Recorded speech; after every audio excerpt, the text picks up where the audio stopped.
tapi untuk retur pembelian, potongan pembelian, semuanya menggunakan akun sementara, akunnya masing-masing. Pembelian kita gunakan purchase, retur pembelian kita menggunakan purchase return, dan ketika ada pelunasan dan dalam periode diskon, kita mengenal purchase discount, itu ada di dalam sisi periode. Namun kalau untuk kasus transaksi penjualan, sebenarnya perbedaan antara perpetual sama periodik hanyalah dua, yaitu dari kasusnya penjualan sama retur penjualan. Karena kalau ngomongin penjualan, untuk perpetual kan harus mengakui adanya barang yang keluar. Sedangkan untuk retur penjualan berarti kita harus mengakui adanya barang yang masuk kembali ke gudang kita. Sehingga untuk sistem perpetual kita akan menggunakan dua jurnal ya kan, untuk penjualan kita menggunakan harga jual, dan satunya lagi kita harus mengakui ada barang yang keluar COGS dengan inventory. Dan itu juga berlaku di retur penjualan. Namun untuk di sisi periodik, karena yang tadi perhitungannya dilakukan di akhir periode, sehingga untuk jurnal penjualan maupun jurnal retur penjualan itu hanya satu, yang cuma ngomongin account receivable pada sales atau sales return and allowance pada account receivable. Jadi hanya itu aja di sisi periodik. Kalau ditanya mudahan yang mana gitu kan, sebenarnya kalau ditanya mudah atau susah yang mana, sebenarnya mungkin mahasiswa mengingatnya kemarin adalah baru di jurnalnya saja. Kok yang perpetual lebih banyak ya jurnalnya untuk kasus penjualan gitu kan ya. Tapi padahal kalau menurut pendapat pribadi gitu ya, untuk pencatatan sistem perpetual dan periodik itu kesusahannya ada di masing-masing. Misalnya kalau ngomongin perpetual, iya mungkin jurnalnya akan lebih banyak, apalagi di kasus penjualan. Tapi saat penghitungan berapa nilai modal totalnya atau berapa nilai persediaannya saat ini, itu lebih mudah terhitung, karena dengan perpetual, dengan ada akunnya inventory, ada akunnya COGS, kalian bisa langsung menentukan berapa nilai akhir COGS, berapa nilai akhir persediaan barang dagang. Sedangkan kalau di sistem periodik, secara penjurnalan dia lebih ringan, lebih mudah, karena kalau ngomongin pembelian dia langsung ngomong ke purchase, ngomongin retur pembelian langsung ke purchase return. Dan jurnal saat penjualan lebih sedikit karena cuma cukup satu jurnal saja. Namun saat penghitungan berapa nilai persediaan barang akhir, berapa nilai COGS, nah untuk sistem periodik akan melakukan beberapa perhitungan khusus. Nah, penghitungan khusus ini yang mungkin banyak kendalanya dari mahasiswa, karena harus menghitungnya satu persatu lagi dari awal. Nanti kayak gimana cara hitungnya akan saya jelaskan kembali. Kemudian untuk ngomongin sistem periodik, dan itu ditanya, saya sempat nanya di forum, apakah kalau sistem periodik kan harus melakukan perhitungan secara fisik, bagaimana dengan perpetual? Nah, untuk kedua sistem pencatatan, dua-duanya wajib tetap harus melakukan perhitungan fisik. Tujuannya apa? Kalau periodik tentu karena dia harus menemukan nilai persediaan sama nilai COGS-nya. Sedangkan untuk perpetual itu lebih ke arah making concept. Kita mencocokkan apakah yang ada di catatan kita itu sesuai dengan ada di kenyataan. Dan harus mengikuti yang mana? Harus tentu ikut hasil perhitungan fisik yang sudah pasti benar. Karena kan sudah terlihat di depan mata dan bisa kita hitung secara nyata. Ya, jadi oleh karena itulah perbedaan-perbedaan antara penghitungan fisik dengan catatan itu yang akan menyebabkan terjadinya penyesuaian saat kamu membuat jurnal penyesuaian. Nah, nanti jurnal penyesuaian gimana? Mungkin teman-teman tadi udah diinfokan, kita ada tugas di soal berapa tadi tentang pun company ya. Mungkin teman-teman boleh buka modulnya sambil saya kasih lihat kembali cara penyelesaian jawabannya. Saya share dulu teman-teman.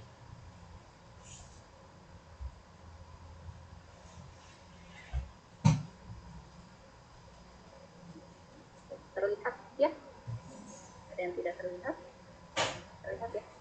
Nah, di sini ada perusahaan namanya Pun Company. Dia menyajikan adanya trial balance di 31 Desember 2014. Dan ini adalah perusahaan dagang. Tahu dari mana untuk Pun Company ini adalah perusahaan dagang? Kalian bisa melihat kata kuncinya, dia ada merchandise inventory di sini. Ya kan? Terus kemudian tahu dari mana juga kita menggunakan perpetual, misalkan seperti itu. Kita tahu kita menggunakan perpetual karena selain ada column merchandise inventory, kita juga ada akun COGS. Dan di sini tidak terlihat akun purchase, tidak terlihat akun purchase return maupun purchase discount. Jadi kita bisa katakan yang namanya Tuntun Company ini adalah menggunakan pencatatan sistem perpetual. Nah, untuk penjurnalannya seperti apa? Sebenarnya baik perusahaan dagang maupun perusahaan jasa tidak ada perbedaan cara pencatatan jurnal-jurnalnya. Namun kalau untuk jurnal penyesuaian ada tambah satu, gitu. Ya. Untuk jurnal penyesuaian, untuk yang lainnya juga tapi sama saja. Kita lihat pelan-pelan di sini ya. Di sini kan ada, kita ngomongnya trial balance ini neraca saldo sebelum penyesuaian atau unadjusted trial balance. Kemudian ada informasi untuk penyesuaiannya, kita lihat di sini. Perlengkapan yang masih ada di gudang sejumlah 2.500. Nah, kalian mungkin ada salah satu temennya ada yang udah coba menjawab, ada yang mau coba? Perlengkapan yang masih ada di gudang sejumlah 2.500. Pertanyaannya gampang, yang harus kita catat dalam jurnal penyesuaian berapa? Ada yang mau coba? Perlengkapan yang masih ada di gudang 2.500 dolar. Ada mungkin satu PMN 1 atau satu PMN 2? Wah, ini nggak ada jawaban, suara saya kedengeran kan ya? Ya. Untuk perlengkapan, kita pertama kali lihat dulu yang ada di neraca saldo. Di sini perlengkapannya di store supplies ada 6.200 dolar. Nah, 6.200 dolar ini apa nih? Yang coba? Kalau dikurang sama nominalnya soal mis. Iya, betul. Nah, caranya seperti ini. Jadi, yang di neraca saldo ada 6.200. Kemudian dia tanya yang sisa di gudang 2.500. Berarti yang harus kita catat adalah bebannya yang sudah terpakai. Kalau masih ada di gudang 2.500, artinya selisihnya adalah yang sudah habis. Berarti kita catat yang sudah habis dengan cara jurnalnya adalah store supplies pada store supplies expense pada store supplies sebesar 3.700. Dari hasilnya 6.200 dikurangi 2.500. Seperti itu. Nggak ada yang beda kan dengan perusahaan jasa, tetap pencatatan jurnal untuk supply sama. Kemudian begitu pula dengan penyusutan. Nomor 2 ada transaksinya, beban penyusutan peralatan toko beli 9.000 dolar dan untuk peralatan delivery 5.000 dolar. Nah, untuk jurnal penyusutannya berarti langsung saja. Pertama, kita ngakui adanya beban depresiasi atau depreciation expense senilai 14.000 yang berasal dari masing-masing peralatan. Pertama ada store equipment sebesar 9.000 dan delivery equipment 5.000. Accumulated depreciation. Nah, kalau juga ada yang nanya, Miss boleh gak saya pisah? Boleh, misalnya depreciation expense store equipment pada ini dulu itu boleh. Terus nanti depreciation expense lagi pada accumulated delivery equipment juga boleh ya. Dan ini masih sama kan dengan UTS kalian kemarin perusahaan jasa, jadi tidak ada perbedaan. Yang ketiga juga sama, kalian bisa lihat kasus yang ketiga, bunga yang harus dibayar pada 31 Desember dari note payable adalah 4.080. Ngomongin bunga artinya yang harus dibayar sampai 31 Desember kan dia bilang 4.080. Yang harus dibayar, tapi di transaksi ini tidak mengatakan kalau dia membayar saat itu, maka timbullah utang bunga. Berarti kita akui sebagai interest expense pada interest payable sebesar 4.080 dolar. Ya. Lalu kita lanjut, persediaan barang dagang yang tersisa di gudang 44.400. Nah, ini yang paling membedakan antara perusahaan jasa sama perusahaan dagang. Untuk data penyesuaiannya pasti ada ngomongin yang nomor 4 ini. Pertama kita cara memeriksanya mudah. Jadi pertama kita lihat dulu saldo awal yang ada di neraca saldo mengenai persediaan barang dagang, berarti merchandise inventory. Nah, di sini kalian bisa lihat merchandise inventory nilainya adalah 44.700. Menurut catatan nilainya segini. Lalu kan dilakukan penghitungan fisik ke gudang. Aslinya ternyata persediaan dagang yang tersedia di gudang adalah 44.400. Nah, ada selisih 300 di sini, di mana menurut yang tersedia di gudang, ya kan jumlahnya lebih sedikit. Dan kita harus mengikuti apa yang ada di gudang, apa yang terjadi dalam penghitungan fisik. Jadi yang ada di catatan kita harus kita sesuaikan dari tadi 44.700 ke 44.400. Berarti untuk mengurangi merchandise inventory ini gimana sebesar 300? Berarti diedit. Merchandise inventory-nya diedit. Kemudian lawannya adalah COGS sebesar 300. Oke. Terus ada pertanyaan, Miss, gimana kalau misalnya ternyata yang di gudang lebih banyak? Kalau yang di gudang lebih banyak, berarti jurnalnya tinggal dibalik aja. Merchandise inventory pada COGS. Seperti itu. Ya, tinggal dibalik aja jurnalnya.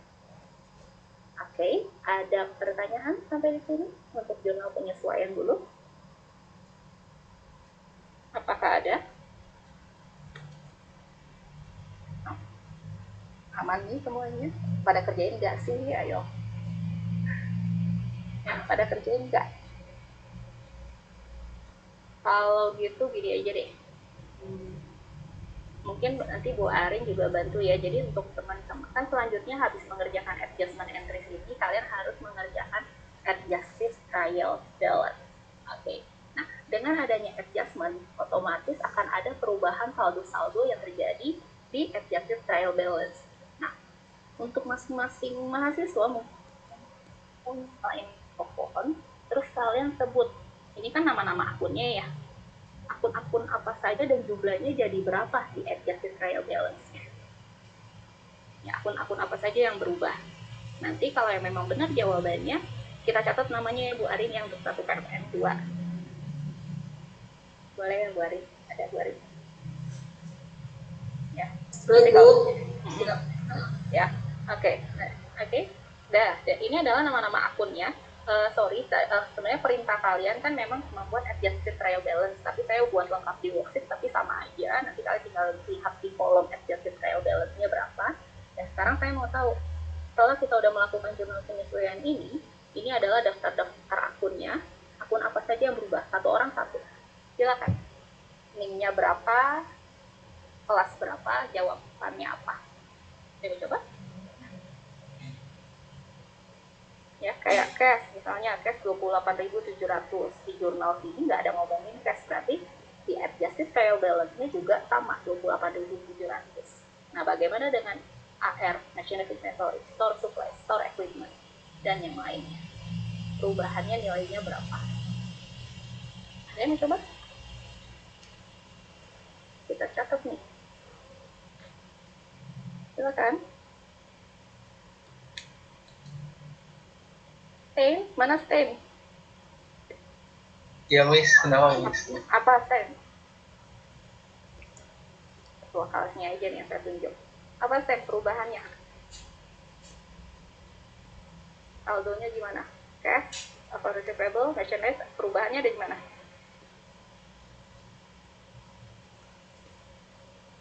No? Ini jurnal penyesuaiannya, udah kelihatan dari jurnal penyesuaiannya akun-akunnya apa aja yang berubah. Miss, saya mau coba. Boleh. NIM-nya berapa dulu belakangnya? 209. 209. Kamu mau jawabnya yang mana? Yang merchandise inventory. Merchandise inventory. Berarti saya catat dulu 201. PMN berapa? 2. Oke, apa jawabannya? Kan merchandise inventory di situ di debit 44.700.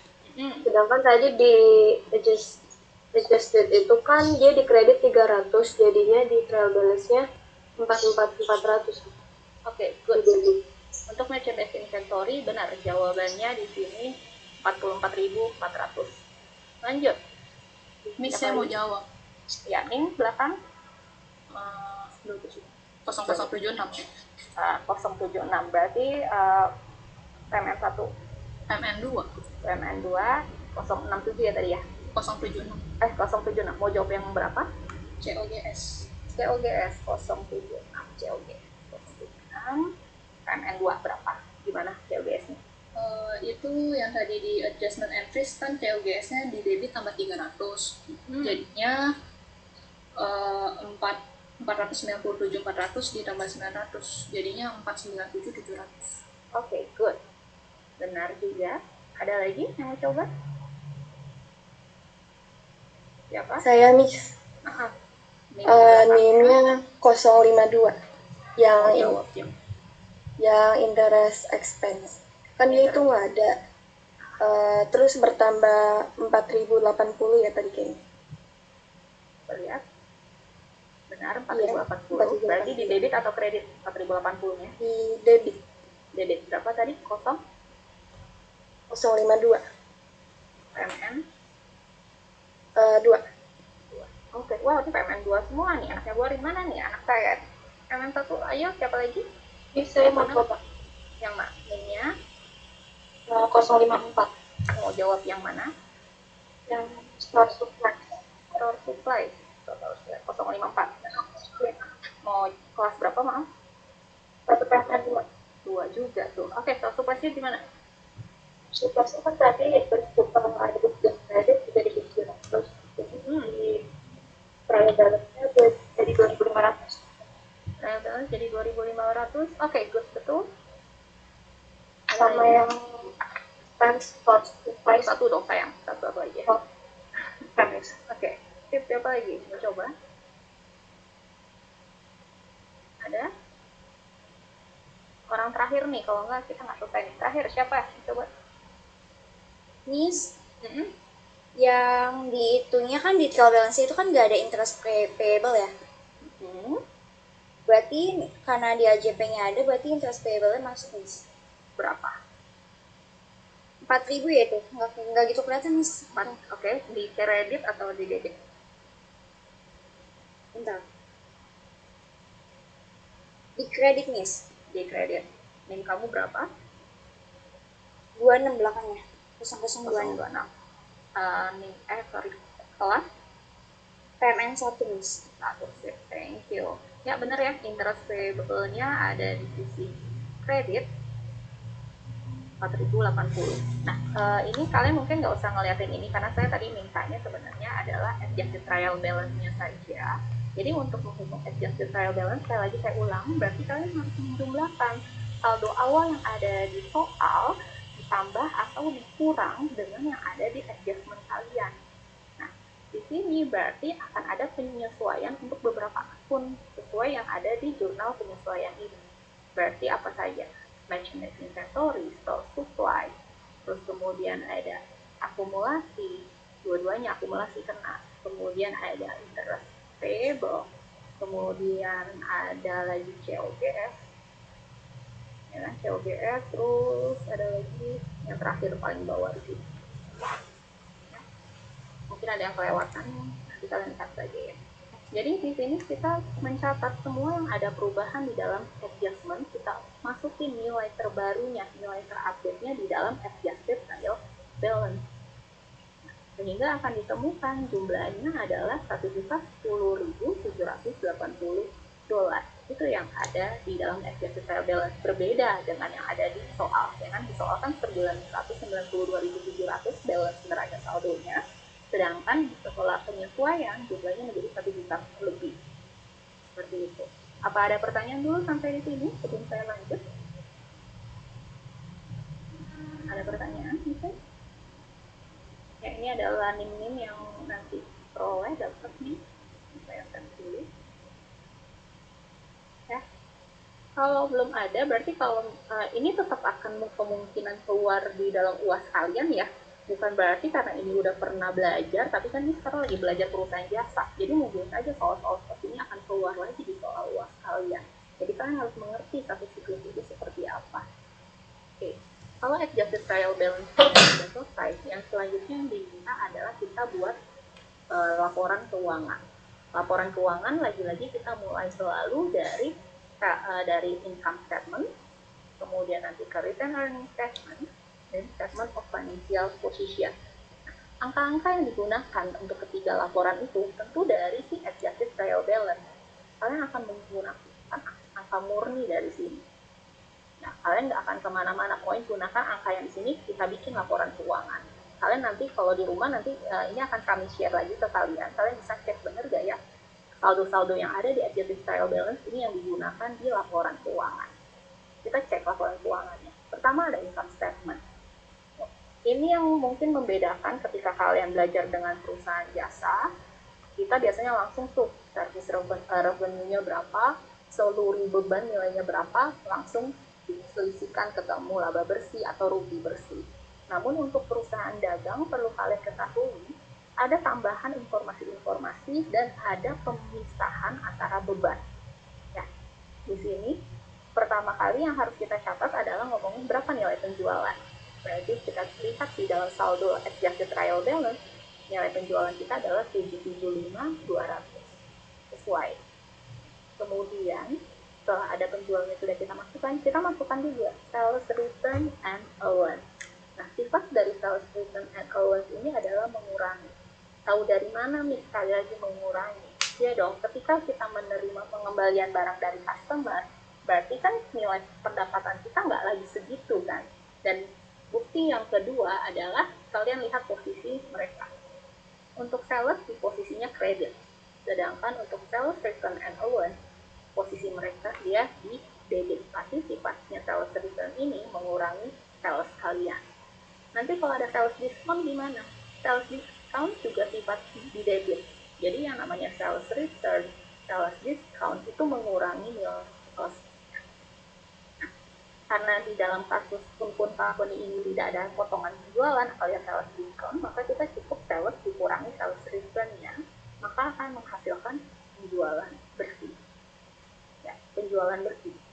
Kemudian langsung setelah ketemu penjualan bersih, kan nilai penjualan ini adalah harga modal kamu, terus kamu naikin, bener gak?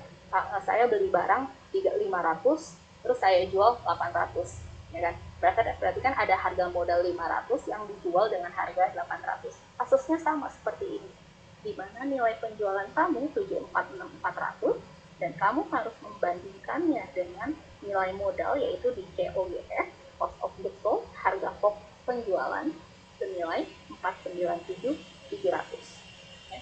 Jadi nilai penjualan bersih dikurangi harga modal, barulah ketemu yang disebut laba kotor atau gross profit. Ketika gross profit ini udah diketemuin, berarti kan selanjutnya kalau kalian kerjakan adalah dikurangi dengan beban-beban dong, baru ketemu nanti laba bersih, karena sekarang ini masih laba kotor kita ngomongnya. Untuk beban, biasanya kita akan bagikan ke dua tempat. Pertama ada ngomongin beban operasional, yang kedua kita akan membicarakan pendapatan dan beban lain-lain, atau pendapatan dan beban di luar usaha. Untuk kasus ini, pertama untuk operating expense, kita masukin semuanya. Selain interest expense. Kalau kalian perhatikan saldo-saldo yang ada di sini, sama dengan yang ada di adjusted trial balance. Ya, saldo-saldonya sama. Ketika kalian udah menjumlahkan bebannya menjadi satu, ketemulah 248.900. Ini bisa kita kasih nama total operating expense. Total beban operasional. Kemudian kalian bisa lihat antara laba kotor dikurangi beban operasional itu hasilnya minus. Berarti kita langsung bilang rugi dari kegiatan operasional. Ya, rugi dari kegiatan operation sebesar 200. Kemudian masih belum selesai. Kita ada menerima pendapatan atau beban di luar usaha. Ternyata yang ada hanya satu interest expense. Yang tidak ada pendapatan lain-lain di sini. Berarti yang namanya beban berarti kita mengurangi kembali sebesar 4.080 sehingga semula bukan net income tapi kita net loss sebesar 4.280 dolar. Apakah ada pertanyaan dulu sampai di sini? Miss, kalau insurance expense itu masuknya kemana ya, Miss?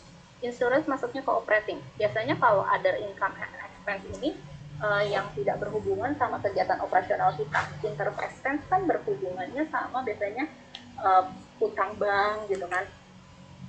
Dan maksudnya hutang yang bunga itu muncul karena adanya hutang jangka panjang. Ya, yang hutang beban ini, hutang bunga ini atau beban bunga ini kan bukan kegiatan operasional kita, tapi si hutang itu yang merupakan kegiatan kita yang untuk memperoleh aset atau kita membeli sesuatu, ya kan? Tapi itu kalau membeli kita ngomongnya account receivable. Nah, interest expense ini lebih ke arah pinjaman bank, terus pinjaman apalagi misalnya kayak mungkin nanti ada obligasi. Nah, itu interest expense-nya berperan di sini seperti itu. Di mana dia timbul bukan karena akibat kegiatan operasional kita. Ada lagi mungkin? Biasanya yang beban-beban itu yang ekstrim itu biasanya kita bisa juga jadi bagi dua kan Miss. Jadi nggak biasanya ada yang dibagi dua ya, store expense sama yang khusus yang kantor sama yang toko itu biasanya dibagi dua kan Miss. Betul. Jadi ada juga, tapi untuk sampai saat ini untuk pencatatannya itu harus sangat detail ya. Jadi kalau untuk operating expense dulu kita akan mengenal ngomongnya, saya agak lupa. Kita ada operating expense, satunya lagi kayak general and admin expense. Ada yang bilang kayak gini. Terus atau kita pisahkan lagi, ada yang ngomongnya office expense, ada yang ngomongnya store expense. Jadi seluruh beban-beban yang ada di kantor masuk ke sini, seluruh beban-beban yang ada di store masuk ke sini. Tapi untuk cara membedakan kedua ini biasanya dikasih nama lagi di depannya, dia itu office atau dia itu store. Seperti itu. Ya, tapi sekarang kita langsung menggabungkannya operating expense saja, baik itu yang berhubungan sama store, baik itu berhubungan sama office. Seperti itu. Nah, kalau dari pencatatan seperti ini, mungkin sambil kalian tanya boleh ya. Kalian bisa lihat nilai COGS di sini. COGS di sini adalah langsung dari jurnal, ya kan? Karena dia menggunakan sistem perpetual. Tapi kalau kalian menggunakan sistem periodik, maka untuk mencari COGS caranya agak panjang. Kemarin kayaknya saya udah kasih info belum ya? Ada beginning inventory, ya kan? Ada Miss. Udah ya? Saya udah beginning inventory, terus kalian harus cari nilai purchase, ya kan? Terus kalian harus masukin nilai beban angkut penjualannya, pembeliannya. Terus kalau misalnya ada purchase return, berarti itu harus sifatnya mengurangi. Terus kemudian ada purchase discount, juga sifatnya mengurangi. Maka timbullah dari akun ini akan muncul net purchase. Kalau saya sih lebih suka ngomongnya net purchase. Nah, terus hasil dari mereka berdua akan ketemu namanya goods available for sale. Nah, terus kurangin dengan persediaan akhir, ending inventory. Barulah ketemu yang namanya COGS. Kalau misalnya kita ini lagi menggunakan sistemnya periodik, maka COGS-nya harusnya nilainya sama dengan dia menggunakan perpetual, yaitu hasilnya harusnya tetap 497.700.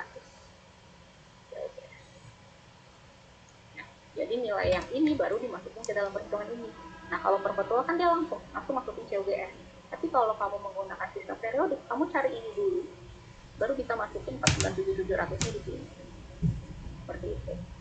Makanya saya bilang, untuk menggunakan sistem periodik sama perpetual ya ada gampang susahnya. Periodik singkat di awal di jurnal, tapi saat menyusun laporan keuangan kamu harus bikin ini dulu. Perpetual banyak jurnalnya, tapi ketika membuat laporan keuangan langsung state COGS nilainya berapa langsung ketahuan. Ya. Jadi masing-masing sistem ada kelebihan, ada kekurangan memang. Tapi kalau pernah pertanyaan saya kan lebih arah kalau pribadi favorit kalian kemana. Oke, untuk income statement ada lagi pertanyaan? Aman. Saya lanjut ke return earning statement. Untuk return earning statement, berarti kalian akan menghitung berapakah nilai akhir dari laba ditahan. Pertama ada beginning return earning. Ini yang kita peroleh dari laporan neraca saldo kita, adjusted trial balance kita. Di sini kalian bisa lihat return earning nilainya adalah $30.000. Kemudian nanti ada dividennya 12.000 tercatat di sini. Berarti untuk penyusunannya adalah seperti berikut. Dimana kita masukin saldo awalnya 30.000 untuk return earning. Kemudian kita harus mengakui adanya net loss. Ya, kita ada rugi. Kita masukin nilai ruginya, kita pindahin. Kemudian dividen tadi ada 12.000 mengurangi. Maka ketika nilai saldo awal dikurangi rugi, dikurangi dividen, maka nilai return earning kita yang terakhir menurun jadi 13.720. Seperti itu. Tapi kalau perusahaannya baru berdiri, mungkin ini akan sudah kalian temui kemarin di UTS, maka nilai return earning ini jadi minus dan dia posisinya jatuhnya di debit gitu kan. Nah, sampai sini apa ada pertanyaan?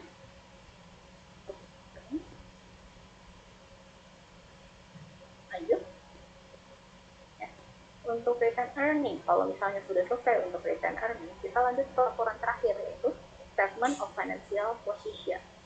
Nah, berarti nilai adjusted trial balance yang tadi udah dipakai, yang belum dipakai tinggal pindahin aja.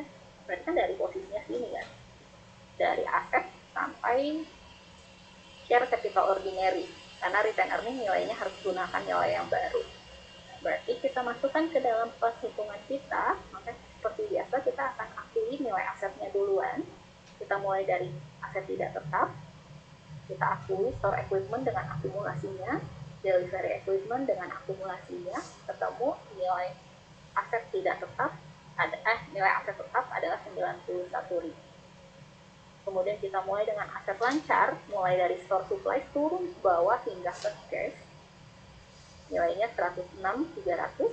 Kemudian ketika total aset dijumlah, ketemu 197.300. Di sisi sebelahnya untuk equity, lagi-lagi kalian juga sama, tinggal kalian kompas aja, kecuali nilai return earning. Nilai return earning kalian harus mengikuti yang ada di return earning statement 13.720. Di sini kita ngikutin yang ada di return earning statement. Sehingga ketika kalian jumlahkan, hasilnya balance jadi 197.300 setelah udah dimasukin hutang-hutang yang lain. Oke. Statement of financial position sampai sini apa ada pertanyaan juga? Bu Arin kalau mau menambahkan boleh ya Bu. Sudah oke tuh, mungkin nanti aja yang kalau terakhir ya. Oke, boleh. Sebenarnya dari tugas yang saya berikan untuk PMR1 juga, dan pernah disampaikan Bu Arin, sampai statement of financial position saja. Namun memang kan pekerjaan kalian sebenarnya kalau di bukunya diminta sampai akhir kan. Makanya di sini saya sebenarnya udah siapin jawabannya juga sampai akhir. Lalu yang akan ditanyakan, bagaimana cara menyusun jurnal penutup. Nah, kalau ngomongin jurnal penutup, ini saya masukin aja. Closing address. Kalau ngomongin jurnal penutup, berarti sama aja. Yang kita tutup apa saja, berarti pertama income. Salesnya kita tutup.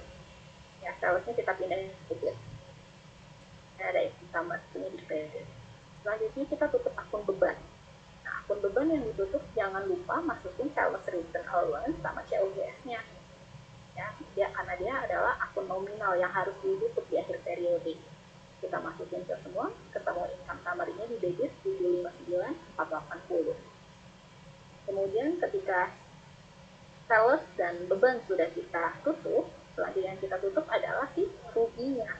Nah, yang namanya rugi artinya akan mengurangi modal kita, mengurangi laba ditahan kita. Makanya kan terlihat dari sini kan ya, yang namanya rugi 4.280 dari yang awalnya 30.000 menjadi nanti 13.120 karena ditambah sama dividen juga. Makanya ketika kalian menutup rugi, maka return earning di debit 4.280 sebesar ruginya kita pada income summary 4.280. Ketika sudah tutup laba rugi, selanjutnya kita tutup adalah dividen. Nah, dividen ini kalau memang ada harus kita tutup. Kalau memang di dalam perusahaan kita tidak menggunakan dividen, berarti ya udah abaikan saja. Nah, di sini dividen ada 12.000. Yang namanya dividen juga mengurangi modal kita, mengurangi laba ditahan kita. Maka lagi-lagi return earning-nya di debit, dividennya di kredit sebesar 12.000. Seperti itu. Nah, dari jurnal penutup ini bisa kita simpulkan bahwa saldo-saldo yang ada di sales, semua beban, terus di kerugian, terus di dividen, dia hanya berhubungan dengan dua laporan saja, yaitu income statement dan return earning statement. Yang tidak dia tutup adalah laporan-laporan yang ada di statement of financial position. Ini tidak dia tutup. Sehingga seluruh saldo-saldonya ini tinggal kita pindahkan lagi ke laporan paling terakhir kita, yaitu neraca saldo setelah penutupan atau post closing trial balance. Kita pindahkan ke post closing trial balance akun-akunnya. Ya, kita urutkan lagi dari awal pas sampai paling terakhir return earning. Saldo-saldonya kita masukkan debit kredit, ketemulah nilai akhirnya 29.300. Dan itu balance. Ya, di inilah cara untuk laporan keuangan di perusahaan jasa siklus akuntansi di perusahaan dagang. Ya, tidak ada perbedaan yang mencolok, cuma satu aja, nama akunnya jadi seller, kemudian ada muncul COGS, seperti itu. Oke, tapi untuk semua transaksi yang lainnya kayak bayar gaji, hutang bunga, penyesuaian tentang supply itu sama semua caranya, baik jasa maupun dagang. Oke, dari saya sampai situ silakan. Kalau ada yang mau ditanyakan? Mungkin saya menambahkan Bu Devita. Boleh Bu. Ada beberapa tadi yang masih salah dalam melakukan jurnal penutup. Jadi kalau untuk jurnal penutup perusahaan dagang, selain kita menutup revenue ke income summary, kemudian menutup expense ke income summary, itu juga ada yang harus ditutup adalah COGS. Kemudian sales return and allowance apabila ada. Kemudian ada sales diskon apabila ada, dan freight out. Itu kalau misalnya ada juga mesti harus ditutup ya. Betul, betul. Jadi kalau misalnya saya langsung inputin ke sini aja ya. Kalau misalnya nanti terjadi gitu ya, ada mereka semua di sana, berarti saya akan masukkan di sini ada freight out,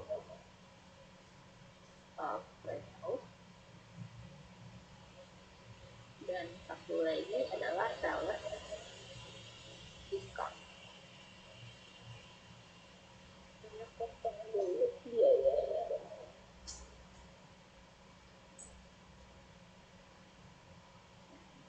Seperti ini.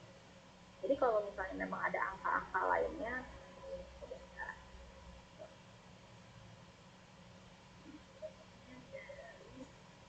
kemudian satu lagi Bu Devika, mengenai penutupan income summary ke return earning, itu masih banyak yang salah. Mereka banyak yang menutup return earningnya, jadi mereka pada melihat return earning di trial balance-nya, padahal bukan seperti itu ya. Yang ditutup adalah income summary-nya, bukan return earning-nya. Iya, jadi kalau yang dibilang ditutup itu adalah benar, bukan return earning, tapi yang si income summary. Kalau kalian lihat eksposisinya, sekarang income summary sama income summary saat menutup sales sama income summary saat menutup beban, ini dia tidak sama kan? Dia ada selisih, ya kan? Nah, selisihnya ini yang harus ditutup. Caranya untuk memudahkan kalian untuk seperti apa, sebenarnya saya selesaikan dulu. Untuk cara taunya, biasanya saya selalu kasih buku besar dari income summary. Buku besar dari income summary, biasanya kan saya selalu bagi dua seperti ini. Untuk di account maksudnya. Jadi, kita buat seperti ini untuk income summary. Pertama, kamu bisa lihat income summary awalnya di kredit 755.200. Maka kita akan masukkan 755.200 ini di sisi kredit. Kemudian ada di sisi debit di dalam jurnalnya 759.480. Nah, kalian bisa melihat dia ada selisih antara debit dan kredit, di mana terjadi selisih kelebihan di debit, ya kan? Selisih lebih di debit sebesar berapa? Kita catat lebihnya di debit 4.280. Cara untuk menutup kelebihan ini berarti kan kita harus pindahin dia ke kredit. Makanya di sini income summary-nya di kredit 4280. Nah, income summary di debit artinya kita terjadi kerugian karena secara langsung kalian bisa lihat nilai 4280-nya ini itu adalah kerugian kita, net loss. Nah, yang namanya rugi itu mengurangi modal atau menambah modal. Mengurangi modal jawabannya, mengurangi laba ditahan kita atau return earning. Nah, modal berkurang, tuh taruhnya di debit, return earning kita di debit. Hingga saat yang ke jurnal ketiga ini kita menutup akun income summary, berarti kan dia menjadi seperti ini kan, karena dia di kredit income summary yang jurnal. Berarti hasilnya sekarang sudah 0, baik di sisi debit maupun di sisi kredit. Nah, selesai nih sampai jurnal ketiga, seperti itu. Oke, apa ada pertanyaan? Silakan Bu Arin kalau mau lanjutin. Sudah, sepertinya sih kebanyakan pada salahnya di situ sih, kalau yang lainnya sudah oke. Ya, oke ya. Makasih Bu Arian. Jadi seperti itu ya teman-teman. Jadi kalau misalnya tadi udah ada tambahan di sini, kalau nanti di dalam soalnya ada fresh out, ada sales diskon, dia juga harus ditutup. Pokoknya semua yang ada di laporan laba rugi ditutup semua. Oke, ini karena nggak ada ya, ini saya nolin. Nah, terus yang berikutnya ini adalah tutup laba rugi, yaitu nih tutup di income summary-nya maksudnya di sini. Karena dia belum tertutup, belum balance jumlahnya, masih kelebihan di debit, berarti harus kita kurangi lagi ke kredit 4280. Oke, lagi silakan yang bertanya teman-teman.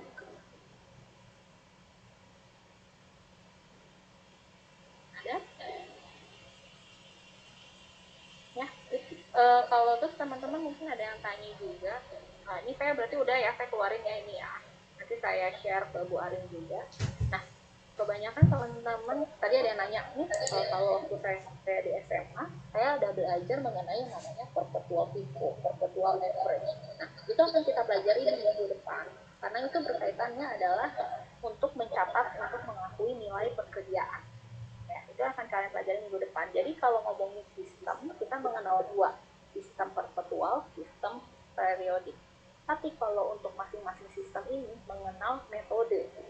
Ya, ada metode FIFO, ada metode average, ada metode special identification, seperti itu. Nah, itu akan kalian pelajari minggu depan. Terus ada tulisan gini, saya pernah belajar metode LIFO. Nah, itu akan minggu depan akan ada alasannya kenapa metode LIFO untuk sekarang kita udah mengupload di IFRS, kenapa dia tidak berlaku lagi. Ya. Untuk LIFO apa sih? First in, first out. Pertama yang barang itu masuk, kalau ada penjualan, barang itu yang dikeluarkan pertama kali. Kalau last in, first out berarti kamu beli barang A, B, C, kalau ada penjualan, berarti yang C duluan yang dikeluarin, bukan si A. Kalau FIFO, barang A yang dikeluarin. Nah, nanti akan kalian pelajari itu di minggu depan untuk mencatat berapa nilai persediaan akhir, berapa nilai COGS. Nah, itu akan kalian pelajari minggu depan. Nah, teman-teman lagi ada pertanyaan? Atau aman semua? Udah nih, 5 menit lagi nih. Kalau misalnya ada pertanyaan, silakan. Mau nanya. Oke, kita lihat ya. Oh, ada kitchen, saya baru tepat ya. Ada jurnal penutup untuk purchase itu bagaimana ya? Oh, berarti kalau ngomongin jurnal penutup buat purchase, kita akuinnya sama kayak beban. Kan purchase itu di debit ya kalau ada. Berarti saat di jurnal penutup, purchase-nya dipindahin di kredit. Semudah itu aja. Ya, jadi kayak purchase. Terus kalau misalkan ada purchase return, berarti dia ntar jadi satu. Ya, saya tunjukin lagi caranya. Berarti saya harus kasih untuk kamu. Misalkan nanti ada akun purchase ya, jadi berarti kalian lagi menggunakan kalian menggunakan sistem periodik, maka nanti pencatatannya seperti ini.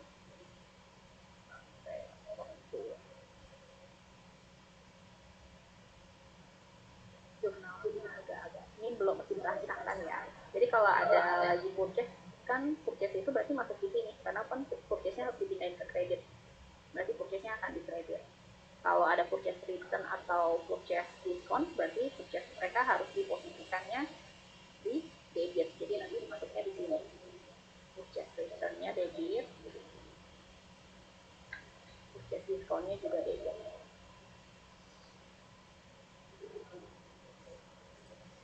Jadi seller, purchase return, purchase discount pada income summary, terus income summary debit, purchase-nya di sini. Kalau spread juga di sini. Spread ini juga di kredit seperti itu. Ada lagi.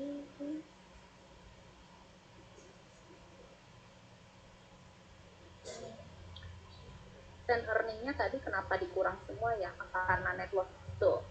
Jadi kalau misalkan rugi mengurangi return earning, ada dividen juga mengurangi return earning. Untuk input akuntansi dan sistem periodik sistem perpetual itu belum diterima oleh pembahasannya. Pembahasannya ada di materi, saya udah taruh di pembahasan 5, ada kok.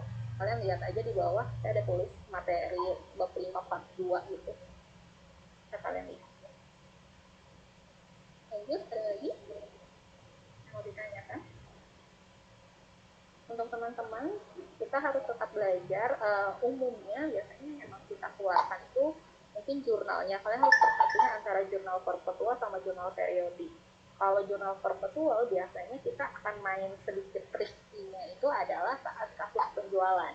Misalnya dijual barang dengan harga 50.000. Untuk harga perolehan adalah 70% dari harga jual. Berarti kalian harus nyari sendiri tuh nilai COGS-nya berapa ya, 70% dari si 50.000 itu. Seperti itu. Jadi biasanya soal nggak langsung kasih tahu jual barang harganya 50.000, harga perolehannya adalah 40.000. Biasa kita nggak kasih tahu, tapi kalian harus mencari tahunya sendiri. Gitu ya. Terus berarti kalau bukan net loss itu hasil akhirnya ditambahkan ini. Ya kalau bukan net loss berarti kita laba. Yang namanya laba menambah return earning. Gitu. Tapi kalau yang namanya dividen, sekali ada dividen itu selalu mengurangi return earning kita. Iya gitu. Ini tadi kan ada return earning sama income summary itu menutup rugi. Iya betul. Jadi return earning sama income summary itu untuk menutup rugi atau menutup laba. Posisinya tinggal disesuaikan. Ada lagi?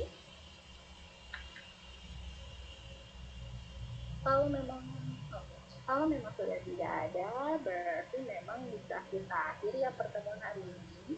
Untuk minggu depan, kalian akan belajar lagi tentang masih sistem periodik, sistem perpetual, tapi ini lebih fokus bukan ke jurnal, tapi lebih fokus untuk ke persediaannya. Kita akan mulai beralih ke gudangnya ibaratnya. Ya, bagaimana cara pencatatan dengan metode A, metode B di perpetual dan di periodik. Demikian. Terima kasih Bu Adrin atas waktunya. Oke, terima kasih semuanya. Terima kasih Bu Devika. Oke, baik. Kita minggu depan kita akan kasih latihan lagi untuk sitcom seperti biasa untuk pembahasan seperti hari ini. Sampai jumpa semuanya. Selamat siang. Thank you, Miss. Thank you, Miss. Terima kasih. Thank you, Miss.